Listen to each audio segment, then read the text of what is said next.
Capítulo 2. Algunos pilares cerebrales básicos. El cerebro humano es un órgano muy especial, no solo por lo que implica su funcionamiento, lo que quiere decir está encargado de expresar la conducta, el lenguaje, el pensamiento y los sentimientos, sino como órgano mismo de su contexto biológico. El proceso de la evolución biológica ha esculpido un cerebro muy diferente al que se puede encontrar en cualquier otro ser vivo, incluidos nuestros más cercanos antecesores vivos, los chimpancés, no solo en lo que se refiere a su tamaño y su peso, casi kilo y medio frente al medio kilo que pesa el del chimpancé, sino su fina estructura y organización. Es cierto que muchas partes del cerebro humano y del chimpancé, aun cuando el tamaño son diferentes, tienen un diseño muy similar, pero no es menos cierto que otras partes presentan diseños muy diferentes. En particular, la corteza prefrontal, cuya organización neuronal y nodos de distribución de la información y otras áreas de la corteza son fundamentales en la elaboración de los procesos mentales y sobre todo en lo que refiere al pensamiento racional, simbólico y la toma de decisiones, valores y normas de la ética. Bien, el cerebro humano comienza su construcción a los pocos días, 16 tras la fecundación. En el transcurso de su desarrollo intrauterino durante los periodos fetal temprano y fetal tardío, en particular en este último, hay un proceso muy activo de reorganización neuronal de la corteza cerebral. Este desarrollo continúa en la etapa postnatal temprana e infancia con un solo o con una sobreprotección de circuitos neuronales en esta estructura del cerebro. Tras el nacimiento y hasta los 2 años de edad, hay un progresivo enriquecimiento del árbol dendrítico y el número de sinapsis aumenta. En esta etapa, la entrada de información sensorial es muy importante para el progreso postnatal del desarrollo de la organización sináptica. Ello ha sido estudiado particularmente en la corteza visual. Este papel de la información sensorial en el desarrollo y la maduración de la sinapsis es esencial para entender los efectos generales de una gran cantidad de factores ambientales en el proceso postnatal de la organización de la corteza cerebral. La formación de sinapsis a lo largo del desarrollo difiere apreciablemente entre las diversas regiones del cerebro humano. Sabemos que el número de espinas dendríticas aumenta y alcanza su pico máximo entre las 34 a 36 semanas de gestación, para después rápidamente tras el nacimiento a partir de los 2 o 4 meses y de modo general en la corteza cerebral hay una sinaptogénesis progresiva y rápida. Esta sinaptogénesis varía según el área cortical de que se trate. Por ejemplo, en la corteza visual el pico máximo se alcanza de los 8 meses. Después el sistema se remodela con la pérdida progresiva de la sinapsis a los 11 años, quedan solo el 60% de ellas. En el caso de la corteza prefrontal, este patrón es diferente. El máximo de riqueza sináptica se adquiere a los 2 años y esta progresión continúa más lentamente hasta los 7. A partir de esa edad, el proceso de neurogénesis se remoldea con la pérdida de sinapsis que también alcanza el 40%. Pero, a lo largo de varios años y de forma muy gradual, por su parte, el sistema límbico, el sistema emocional, termina su maduración sináptica entre los 4 y los 7 años, dependiendo de las estructuras que se trate. El hipocampo, por ejemplo, estructura fundamentada para los procesos de la memoria, adquiere ya una arquitectura neuronal que es casi idéntica a la del adulto y a la edad de 4 años. De modo general, el patrón de desarrollo y la pérdida de sinapsis en las áreas sensoriales del sistema límbico es mucho más temprano que en las áreas corticales de asociación y desde luego mucho más que en la corteza prefrontal. Tras el nacimiento del cerebro es un continuum la actividad que, aún bajo gobierno de un poderoso programa genético, es férreamente dependiente de su relación con el mundo sensorial y emocional que lo rodea. Es un juego, esta vez más específico, el que se establece entre los genes que porta el individuo y el medio ambiente en el que vive y que en buena medida hacen del ser humano ese ser diferente a todos los demás que hay en el mundo. Pero el cerebro en su construcción no es un proceso continuo, homogéneo y sincrónico consigo mismo y con el tiempo. Ya lo acabamos de ver a propósito de la sinapsis. El desarrollo cerebral se produce de una forma asincrónica, tiene tiempos diferentes. Los programas del genoma que digieren dicho desarrollo se abren en un momento determinado y en ese momento determinado, cuando siente información del entorno sensorial, motora, familiar, social, emocional o razonamiento pueden entrar por ellas. En ningún momento es más óptimo que ese, pues estas ventanas abiertas se cierran con el tiempo para dar paso a la apertura de otras. Hoy comenzamos a saber que estas ventanas plásticas o periodos cítricos en los cuales el medio específico que rodea al individuo debe estar necesariamente presente son absolutamente fundamentales para el desarrollo de muchas funciones del cerebro, como el habla, la visión, la emoción, las habilidades para la música o las matemáticas, el aprendizaje de una segunda lengua o en general los procesos cognitivos, conocimiento y razonamiento. Incluso empezamos a conocer que existen periodos críticos diferentes para la formación de los subsistemas de componentes de esas funciones plásticas que acabamos de mencionar. Permítame un símil que ya he relatado alguna vez en otra parte y que ayudaría a entender fácilmente lo que trato de decir. Piénsese que el desarrollo del cerebro del niño, desde el momento de la fecundación, se asemeja a la construcción de un coche en una cadena de montaje. El coche en sus piezas más elementales, los genes, es transportado por una cinta que corre a una determinada velocidad, tiempo, en donde a lo largo del recorrido se les van montando piezas, medio ambiente. El tiempo de este recorrido varía en función de determinadas condiciones, como pueden ser el número de piezas que se requiere montar en cada periodo de recorrido de dificultad de su montaje. Periodo prenatal, periodo perinatal, primera infancia, infancia media e infancia mayor, pubertad, adolescencia, jóvenes adultos y adultos, senencia. La estructura básica del coche puede ya traer defectos que luego repercutirán en su funcionamiento como tal, mutaciones genéticas que predisponen a ciertas patologías y que pueden con un inicio genético sin ninguna anomalía aparezca un defecto debido a que no se haya puesto las piezas adecuadas en el momento en el que el coche pasaba por delante del montador medio ambiente. El concepto de ventana plástica refiere, siguiendo con el mismo símil, a que mientras el coche recorre por la cadena de montaje llevando programados genéticamente sus propios cambios intrínsecos, se requieren periodos en los que se ajusten las piezas que vienen del medio ambiente, es decir, periodos que se abren para ese ajuste de la información.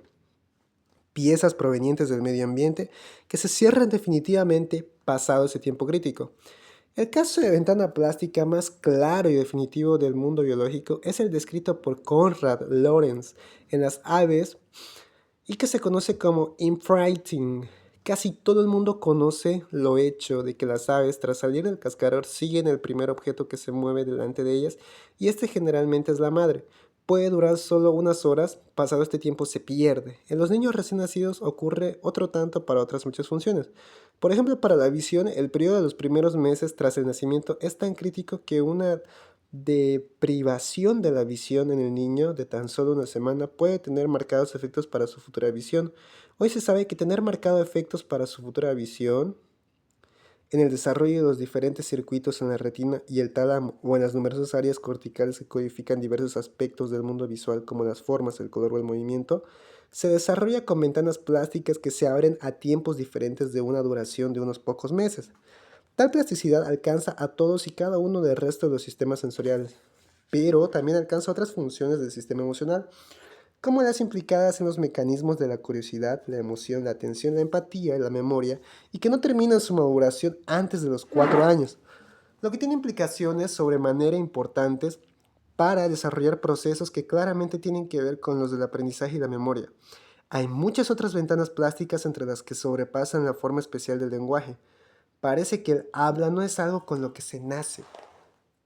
Se nace con la potencialidad de hablar, pero solo el aprendizaje en un periodo de tiempo determinado logra convertir en hecho aquello que únicamente está en potencia. Un niño que no ha ido a hablar nunca a sus semejantes antes de los 7 u 8 años, jamás podrá hacer después o desde luego lo hará con enormes dificultades y limitaciones. La ventana plástica del lenguaje se cierra alrededor de esa edad. Las ventanas plásticas del lenguaje y de la visión que acabamos de mencionar son complejas y en ellas hay subventanas. Por ejemplo, en este caso el proceso de adquisición de la semántica, significado de las palabras, es diferente en el tiempo a la adquisición de la sintaxis, construcción del lenguaje. O en el caso de la visión, la adquisición de diferentes componentes de objeto, visión como el color, la forma, el movimiento.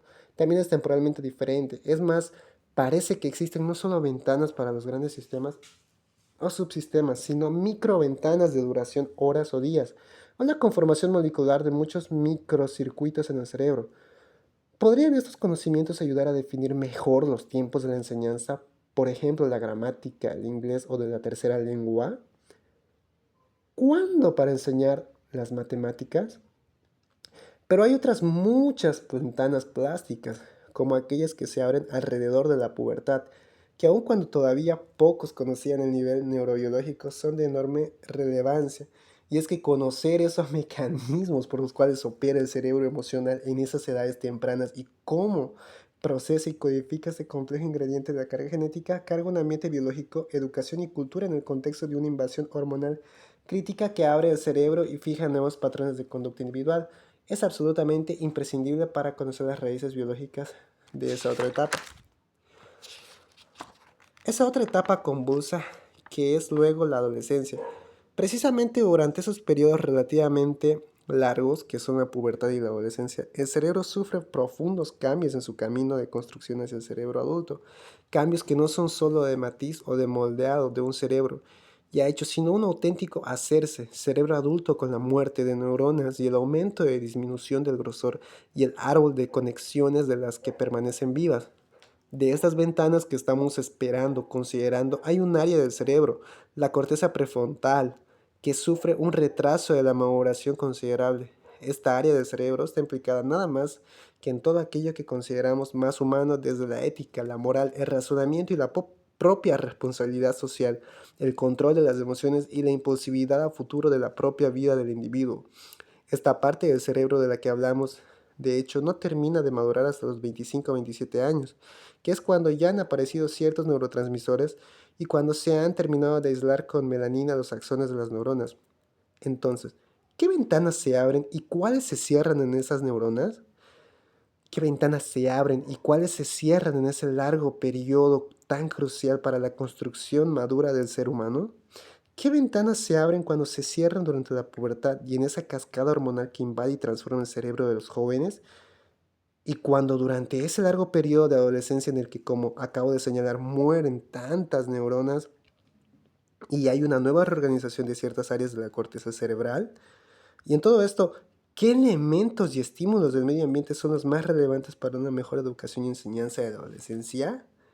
Pero pasemos a considerar brevemente el cerebro ya formado y maduro. El cerebro humano adulto está constituido esencialmente por unos 100.000 millones de neuronas y otras células que llamamos glia, un número de casi 10 veces mayor, un conjunto de neuronas interconectadas y distribuidas en pequeños o amplios territorios de la corteza cerebral conforman los circuitos neuronales que codifican para funciones específicas. Hoy sabemos que este cerebro adulto, como continuación del periodo del desarrollo, sigue siendo plástico y cambiante. La propia neurona es plástica, es decir, está cambiando constantemente gracias al trabajo de sus propios genes. Y esto último se refleja obviamente en los circuitos que conforman estas neuronas, donde se genera quienes somos cada uno y cómo ese uno cambia cada día y a lo largo de toda la vida. Bien, continuamos entonces a lo largo de toda la vida. Bueno, hoy sabemos que este cerebro adulto, como continuación del periodo de desarrollo, sigue siendo plástico y cambiante. La propia neurona es plástica, es decir, está cambiando constantemente gracias al trabajo de sus propios genes. Y esto último se refleja obviamente en los circuitos que conforman estas neuronas, donde se genera que quienes somos cada uno y cómo ese uno cambia cada día y a lo largo de toda la vida. Precisamente la interacción del individuo con el medio ambiente produce continuos cambios en el cerebro. De hecho, aprender y memorizar es eso, cambiar el cableado sináptico del cerebro y aprender a memorizar es el proceso que realiza el ser humano desde que nace hasta que muere. El cerebro humano es un órgano heterogéneo. Su corteza cerebral está dividida en muchas áreas y estructuras. Por un lado, posee áreas en particular donde se crea la sensación y la percepción del mundo a través de la información proveniente de los órganos de los sentidos, visión, audición, tacto, temperatura, olor, gusto y olfato. Y por otro, las áreas en donde se elaboran los programas motores con los que se ejecuta la conducta. Pero también posee esos largos territorios prefrontoparieto-temporales, las áreas de asociación donde se elaboran los procesos mentales, pensamiento abstracto y simbólico y los sentimientos. La neurociencia ya aporta abundantes conocimientos acerca de los códigos neuronales que elaboran los procesos mentales y se sabe acerca de los cifrados y códigos del tiempo abierto y no anatómicos y fijos en el espacio. La corteza cerebral está dividida en dos estructuras. Bien, los de hemicerebros, derecho e izquierdo, que alberga funciones diferentes y complementarias. La unidad funcional del cerebro se realiza gracias a ese puente anatómico en que ambos hemisferios y que es un cuerpo calloso, es decir, 1 millón de fibras nerviosas. Cuando se analizan las funciones de ambos hemisferios cerebrales por separado, se comprueba que el hemicerebro derecho es fundamentalmente un cerebro holístico global que realiza sucesiones de tiempos, acontecimientos y espacios, lugares muy distantes de modo constante. Es generador de ritmos, músicas, imágenes y dibujos. Es el hemisferio creador, funciona bajo el foco de una atención dispersa y en parte un inconsciente. El hemiscerebro izquierdo, por su parte, es lenguaje, lógica, matemática. El hemisferio analítico, funciones bajo un foco de una atención focalizada consciente. Ambos hemisferios trabajan siempre juntos y en conjunto, pues para la elaboración de cualquier función cognitiva específica necesitan del diálogo y la transferencia de información entre ellos, entre ambos hemisferios. Hay pues un intercambio de información continuo y constante, sacar conocimientos y menos rudimentarios de cómo se elaboran los procesos mentales y el pensamiento, el lenguaje y las matemáticas. Los sustratos de la asociación crea conciencia-conocimiento. Es fundamental para captar la esencia del mensaje neuroeducativo. Del mismo modo es esencial conocer el mundo de las emociones para captar la esencia de la enseñanza. La elaboración de las emociones corresponde al otro cerebro dentro del cerebro que se conoce como sistema límbico del cerebro emocional. La emoción es la energía que mueve al mundo. Su importancia principal radica en que lo que se ve, se oye, se toca, se paladea, como se dice, o se huele. Tras ser analizado sin significado emocional alguno por las correspondientes áreas sensoriales específicas de la corteza cerebral, pasa por el filtro del sistema emocional y es allí donde las percepciones sensoriales ya creadas se las acuña con la etiqueta de bueno o malo, atractivo o rechazable, interesante o soso. Y es después cuando esa información ya coloreada con ese significado emocional pasa a las áreas de asociación de corteza cerebral, donde se construyen los procesos mentales, la razón, pensamiento y se elaboran las funciones ejecutivas complejas. También se pasa al hipocampo, donde se registra la mnemónica de memoria de lo percibido y aprendido. En otras palabras, los abstractos o ideas con las que se trabajan las cortezas de asociación para crear el pensamiento ya están impregnadas de emoción. En particular, parecen fundamentales los circuitos neuronales de una estructura del sistema límbico, la amígdala que viene conectada a casi todas las áreas del cerebro. Cognición, emoción, es pues un binomio indisoluble que nos lleva a concebir que es cierto, que no, que hay de razón sin emoción, binomio cardinal para entender la esencia de lo que es enseñar y aprender.